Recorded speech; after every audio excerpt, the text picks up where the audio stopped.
At the beginning of May, 645 constituencies elected MPs, but one, Staffordshire South, didn't.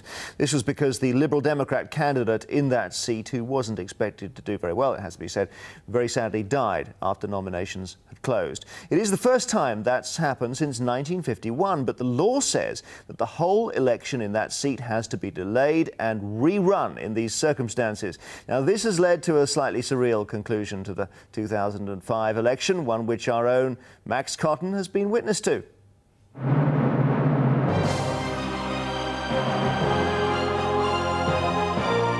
Welcome to the general election 2005. The nation decides. 49 days after the rest of us voted, South Staffordshire is getting around to going to the polls. And this is the man everyone is talking about, Sir Patrick Cormack, after quietly getting on with being the MP here for 35 years, is in the limelight. Sir Patrick has never knowingly come close to being a minister. He's a thoroughly respectable Knight of the Shires, and he wants to win his 9th general election. This is the village of Wombourne in South Staffordshire.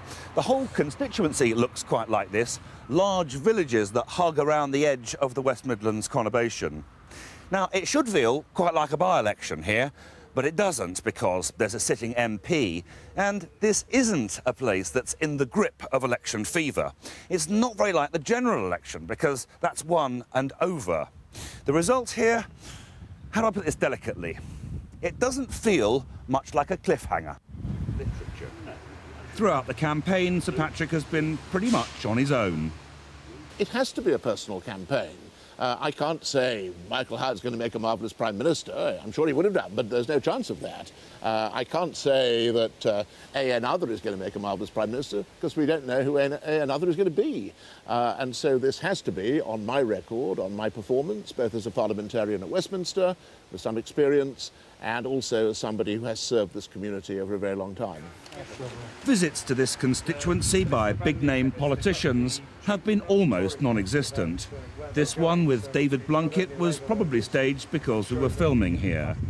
Me and the man from Sky doesn't make a scrum, and opposition parties stand accused of not really trying here. Well, it's a two-horse race. It's just between myself and Sir Patrick. And we've got a good chance if we get all our Labour voters out, if they all turn out. I got over 14,000 votes last time. If they turn out and vote Labour again, we could win it.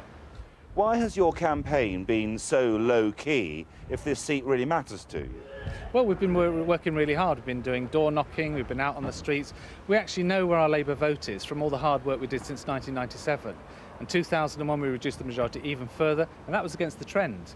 And this time, we know where the Labour vote is. Let's get them out on the day, and we can win it.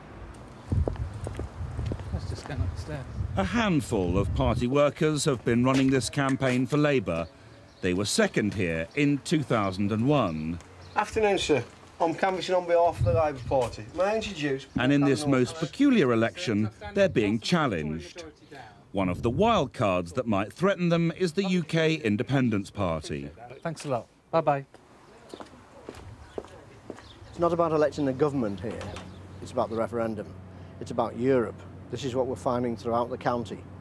And people want to have a say. This may be the only referendum they ever have, because the government is renowned for putting things off and off and off and putting things in by the back door. I guess when most of us think of by-elections, we think about the Liberal Democrats. Recent political history is absolutely littered with Lib Dem victims. But so far in this campaign, I haven't seen much evidence of a big Lib Dem machine. In fact, the arch-campaigner Charles Kennedy hasn't even been here yet. Well, this isn't a by-election, it's a rerun of the general election, and so because of that, we are limited in terms of election expenses and what we can spend. But we have had 8 or 9 MPs here across the whole of the campaign, and Charles Kennedy is coming on Monday or Tuesday. But he hasn't been here yet, has he? And he normally sort of camps in the constituency when there's a by-election. Well, he kind of does, but as you know, we've had the beginning of a new parliamentary session and that kind of thing. But certainly we have had a lot of momentum since the day I was selected here. So within the financial limits, we certainly have been given this campaign our very best shot. So I'm doing it in that traditional way, but... Sir Patrick likes the quaint tradition of public meetings in village halls. But there's a darker side to this election too. If a candidate dies, that's what happened here in the run-up to May the 5th. The whole election in the constituency is postponed. Here, that's just meant Sir Patrick hasn't been in Parliament. But what if the person facing re-election was someone with a much higher profile?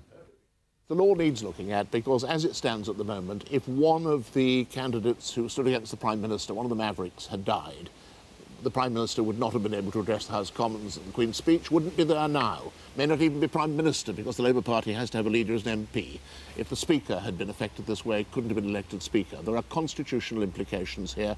And, of course, you could have groups targeting specific candidates to make a point. Campaigning for euthanasia, somebody want to commit suicide, things like that. So it does need looking at, tightening up, and the period needs to be shortened. So we have our little election, but with no Dimbleby and no swingometer.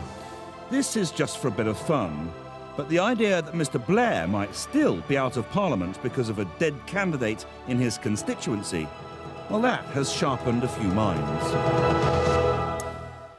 Max Cotton reporting. There are 8 candidates in total standing in the election in Staffordshire South, and their names are on your screen now.